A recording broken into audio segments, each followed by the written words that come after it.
तो अंत भला तो सब भला। आपको सीधे लिए चलते हैं। ओडीओपी समिट चल रहा है 2018। मुख्यमंत्री योगी आदित्यनाथ अभी से संबोधित कर रहे हैं। हम लोग इस निष्कर्ष पर पहुंचे कि उत्तर प्रदेश तो असीम संभावनाओं वाला प्रदेश है और मैं बार बार इस बात को कहता हूं कि प्रकृति और परमात्मा की असीम कृपा उत्तर प्रदेश में है। जब देश की दो पवित्र गंगा और यमुना जैसी नदियां उत्तर प्रदेश से होकर के गुजरती हों, भारत की सांस्कृतिक पहचान उत्तर प्रदेश में हो और देश की सबसे उर्वरा भूमि उत्तर प्रदेश में हो, तो इस असीम संभावनाओं को वास्तविकता में बदला जा सकता है।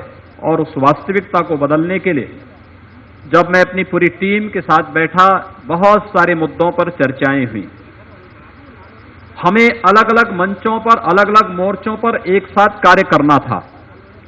एक तरफ प्रदेश के अंदर सुरक्षा का वातावरण बनाना था, आम जन के मन में एक विश्वास पैदा करना था, तो वहीं प्रदेश की परंपरागत छवि को बदलने के लिए भी उतनी ही मेहनत से, उतने ही परिश्रम से कुछ कार्य करके दिखाना था। और आज मुझे प्रसन्नता है कि हमारी जो टीम ने कार्य किया, आदरणीय प्रधानमंत्री जी का जो मार्गदर्शन समय समय पर प्राप्त हुआ, आज उसके परिणाम हम सबके सामने आते हुए दिखाई दे रहे हैं। हर क्षेत्र में प्रदेश ने बेहतर करने का प्रयास किया और उस बेहतर करने के ही क्रम में एक तरफ जहां प्रदेश के औद्योगिकीकरण को एक नई दिशा देनी थी, वहीं साथ ही साथ लोक कल्याण संकल्प पत्र में हम लोगों ने प्रदेश की जनता से जो एक वायदा किया था कि हम प्रदेश के परंपरागत उत्पादों को बढ़ावा देने के लिए भी कार्य करेंगे, उसको आगे बढ़ाने के लिए क्या हो सकता है, यह हम सबके सामने एक चुनौती थी। मैंने जापान में इस बात को देखा था कि उन्होंने बहुत पहले अपनी एक योजना चलाई थी। इसी दौरान मुझे म्यांमार जाने का एक कार्यक्रम में जाने का अवसर प्राप्त हुआ। मैं एक रात्रि के लिए मुझे बैंकॉक में रुकने का अवसर प्राप्त हुआ, तो वहां के उद्योग जगत से जुड़े हुए उद्यमियों के साथ मैं बैठ रहा था। मैंने कहा 25 वर्ष पहले मैं बैंकॉक गया था, तब के बैंकॉक में और आज के बैंकॉक में बहुत अंतर आया है। आज वह दक्षिण पूर्व एशिया की एक उभरती हुई शक्ति के रूप में तेजी के साथ थाईलैंड आगे बढ़ा है। मैंने उन लोगों से पूछा आखिर इसके पीछे कौन से कारण हैं। मुझे जापान और थाईलैंड, इन दो देशों के उदाहरण ने इस बात को बताया कि ये संभावनाएं तो उत्तर प्रदेश में उनसे भी बेहतर हैं। और फिर मैं आकर के जब अपनी टीम के साथ यहां पे बैठा, तो मैंने कहा भी उत्तर प्रदेश के अंदर परंपरागत उद्यम को आगे बढ़ाने के लिए हमें वन डिस्ट्रिक्ट वन प्रोडक्ट की एक नई योजना के साथ आगे बढ़ना पड़ेगा। और इस योजना को लागू करने के लिए हम एक मुहूर्त देखने लगे। मैं जब राज्यपाल महोदय से मिलता था, आदरणीय राज्यपाल महोदय एक बात को कहते थे, और कहते थे कि सारे राज्य अपनी स्थापना दिवस मनाते हैं, उत्तर प्रदेश क्यों नहीं मना रहा है। स्वाभाविक रूप से हमारे सामने ये बात थी, लोग अपना जन्मदिन मनाते हैं, अपने परिवारजनों के जन्मदिन को मनाते हैं, लेकिन जिस राज्य में रह रहे हैं उसके जन्मदिन को ही नहीं मनाते। हम लोगों ने ढूंढा, पता लगा 24 जनवरी 1950 को उत्तर प्रदेश की अधिसूचना जारी हुई थी। पहले यह संयुक्त प्रांत था और अवध और आगरा के नाम पर उस प्रांत को अलग अलग भागों में विभाजित था, एक करके उसको संयुक्त प्रांत बनाया गया, फिर बाद में उत्तर प्रदेश बना। तो 24 जनवरी 1950 से लेकर के अब तक उत्तर प्रदेश के अंदर सरकार ने कभी अपनी स्थापना दिवस नहीं मनाया। आदरणीय राज्यपाल महोदय की प्रेरणा से हम लोगों ने पहली बार उत्तर प्रदेश के अंदर 24 जनवरी 2018 को उत्तर प्रदेश का पहला स्थापना दिवस मनाने का कार्य किया कि पहली बार उत्तर प्रदेश ने अपना स्थापना दिवस मनाने का कार्य किया। लेकिन स्थापना दिवस जन्मदिन की तरह न हो कि जन्मदिन मना लें, केक काट दें, एक औपचारिकता पूर्ण हो। हमने कहा उत्तर प्रदेश के लिए कुछ विशिष्ट दिया जाना चाहिए। और उस योजना पर तब तक हम लोग काफी कार्य कर चुके थे और वन डिस्ट्रिक्ट वन प्रोडक्ट की इस योजना का शुभारंभ हम लोगों ने 24 जनवरी 2018 को यही प्रदेश की राजधानी में ही इस कार्यक्रम को आगे बढ़ाने का कार्य किया। मेरा यह मानना है कि देश के अंदर रोजगार और नौकरी सृजन के लिए अगर कृषि के बाद सर्वाधिक संभावनाएं छुपी हुई हैं, तो वह क्षेत्र इस देश के अंदर सूक्ष्म, लघु और मध्यम जो उद्यम हैं, इनमें ये व्यापक संभावनाएं हैं। टेक्सटाइल और इस क्षेत्र में जो ये व्यापक संभावनाएं हैं, इन संभावनाओं को आगे बढ़ाने के लिए कम पूंजी पर, आपने देखा होगा अभी कुछ किट वितरित किए गए, किट 10,000 से लेकर 50,000 तक का है, और उस किट के माध्यम से ही, उनके थोड़े से प्रशिक्षण के माध्यम से ही हम एक परिवार को स्वावलंबन की ओर अग्रसर कर सकते हैं। और सौभाग्य इस बात का कि उत्तर प्रदेश के अंदर हर गांव में कुछ न कुछ इस दिशा में कार्य प्रारंभ हुआ। वन डिस्ट्रिक्ट वन प्रोडक्ट की इस योजना के बाद हमारा एक अन्य कार्य प्रारंभ होने वाला है, वह है विश्वकर्मा श्रम सम्मान योजना, जिसमें हम गांव के हर एक व्यक्ति को, भारत में अगर गांधी जी ने ग्राम स्वराज की उस अवधारणा को सार्थक करने का एक सपना देखा था, तो उसके पीछे वह सार्थक सपना, वह साकार किस रूप में होगा? इस रूप में, क्योंकि भारत का ग्राम स्वराज स्वयं में स्वावलंबी था। उसमें हर एक व्यक्ति एक दूसरे से जुड़ करके एक दूसरे के विकास में अपना योगदान देता था, एक दूसरे का सपोर्ट करता था, और गांव खुशहाल था। आपने देखा होगा गांव में नाव भी है, गांव में मोची भी है, गांव में कारपेंटर भी है, गांव में राजमिस्त्री भी है, गांव में हर एक क्षेत्र से जुड़ा हुआ व्यक्ति है, लेकिन सरकार के स्तर पर कोई प्रोत्साहन उसके लिए कभी देने का प्रयास नहीं हो पाया।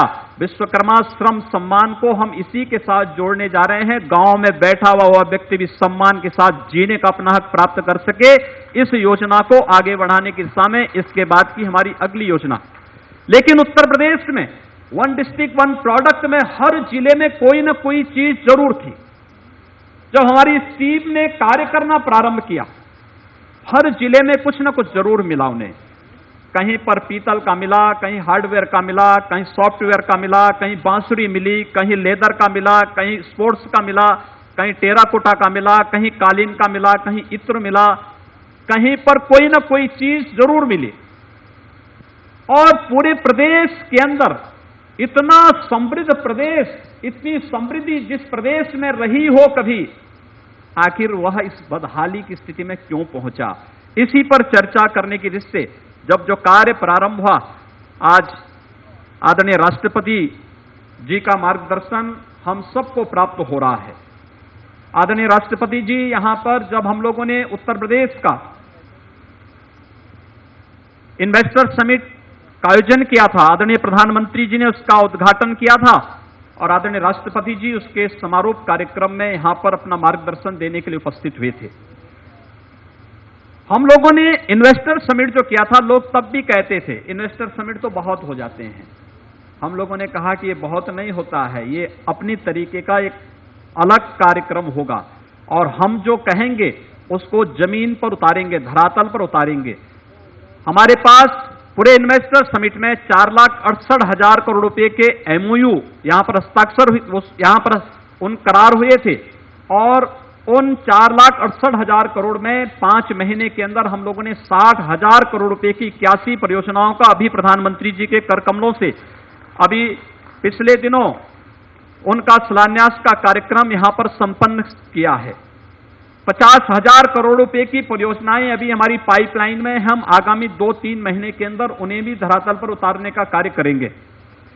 लेकिन वन डिस्ट्रिक्ट वन प्रोडक्ट की इस कार्य योजना को, जिसमें कम पूंजी पर केंद्र और प्रदेश सरकार की जुड़ी हुई उन तमाम योजनाओं के माध्यम से रोजगार सृजन की दिशा में जो एक महत्वपूर्ण कदम उठाए जाने चाहिए, प्रधानमंत्री स्किल डेवलपमेंट है, प्रधानमंत्री स्टैंड अप योजना है, प्रधानमंत्री स्टार्टअप योजना है, प्रधानमंत्री स्वरोजगार योजना है। प्रदेश में हम लोगों ने इसी तर्ज पर कुछ योजनाएं प्रदेश के अंदर प्रारंभ की, और पहली बार हम लोगों ने वन डिस्ट्रिक्ट वन प्रोडक्ट के लिए अकेले उत्तर प्रदेश सरकार की बजट में 250 करोड़ रुपए की व्यवस्था अलग से भी करके रखा है।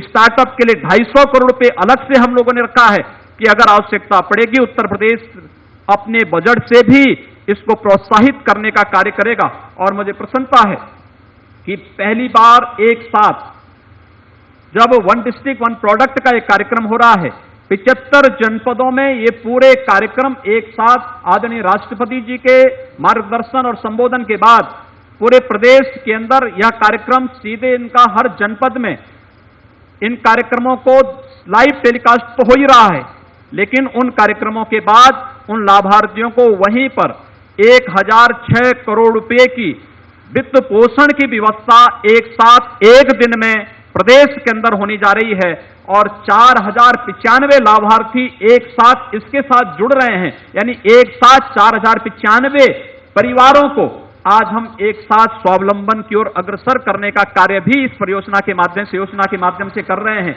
एक अद्भुत प्रयास प्रारंभ हुआ है।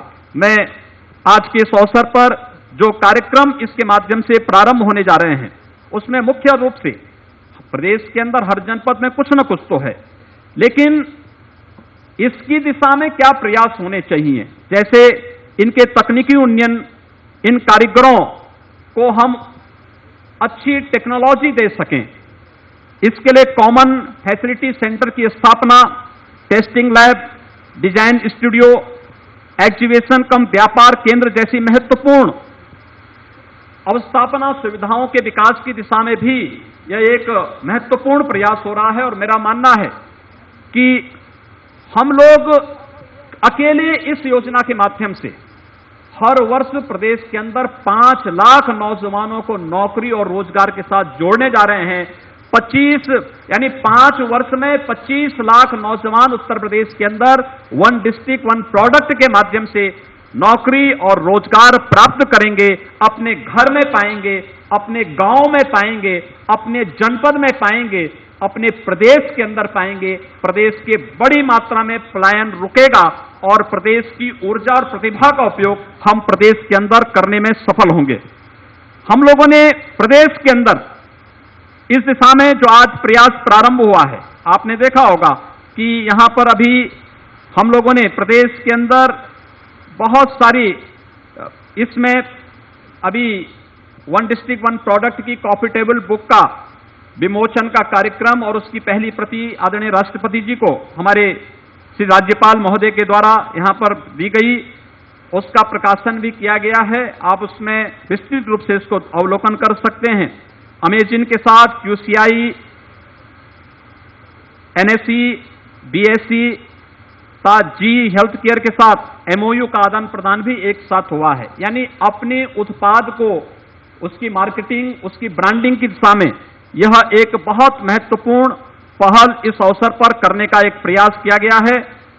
हम उत्तर प्रदेश की परंपरागत उत्पाद को एक अंतर्राष्ट्रीय स्तर पर यूपी ब्रांड के रूप में प्रस्तुत कर सकें, इस दिशा में यह एक पहल है। आज वन डिस्ट्रिक्ट वन प्रोडक्ट की इस योजना को शुभारंभ करने, इस समिट को अपना आशीर्वाद और मार्गदर्शन देने के लिए आदरणीय राष्ट्रपति जी यहां पर हमारे बीच में पधारे हैं। मैं उनका हृदय से अभिनंदन करता हूं, आभार व्यक्त करता हूं और विश्वास दिलाता हूं कि उत्तर प्रदेश अब अपनी परंपरागत छवि से उभर करके देश के अंदर अपने उद्यम के माध्यम से, अपने पुरुषार्थ के माध्यम से एक नई छवि के रूप में पूरे देश के सामने अपने आप को प्रस्तुत करेगा।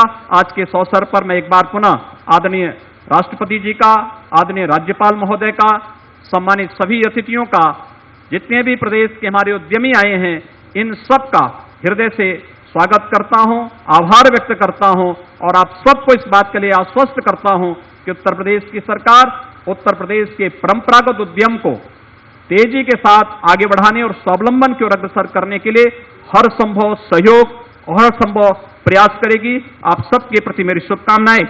धन्यवाद। जय हिंद। बहुत बहुत धन्यवाद माननीय मुख्यमंत्री महोदय।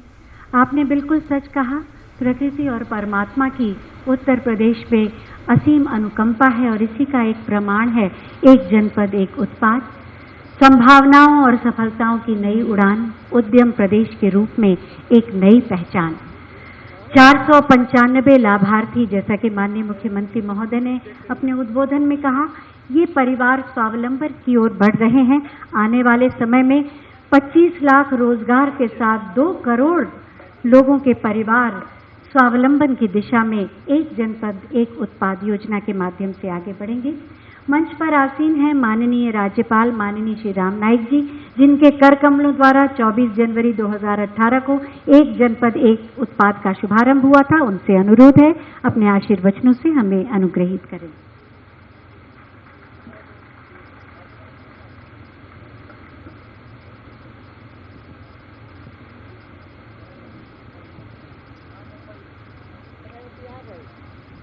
एक जनपद एक उत्पाद समिट के शुभारंभ के समारोह में मुख्य अतिथि माननीय राष्ट्रपति श्री रामनाथ कोविंद जी, प्रदेश के यशस्वी मुख्यमंत्री माननीय योगी आदित्यनाथ जी, उप मुख्यमंत्री श्री केशव प्रसाद मौर्य जी, उत्तर प्रदेश सरकार के सूक्ष्म लघु एवं मध्यम उद्यम एवं निर्यात प्रोत्साहन मंत्री श्री सत्यदेव पचौरी जी, मुख्य सचिव डॉक्टर अनूप चंद्र पांडे जी, सभागार में बैठे हुए प्रदेश के अन्य मान्यवर मंत्री, सांसद तथा विधायकगण, आमंत्रित महानुभाव, पत्रकार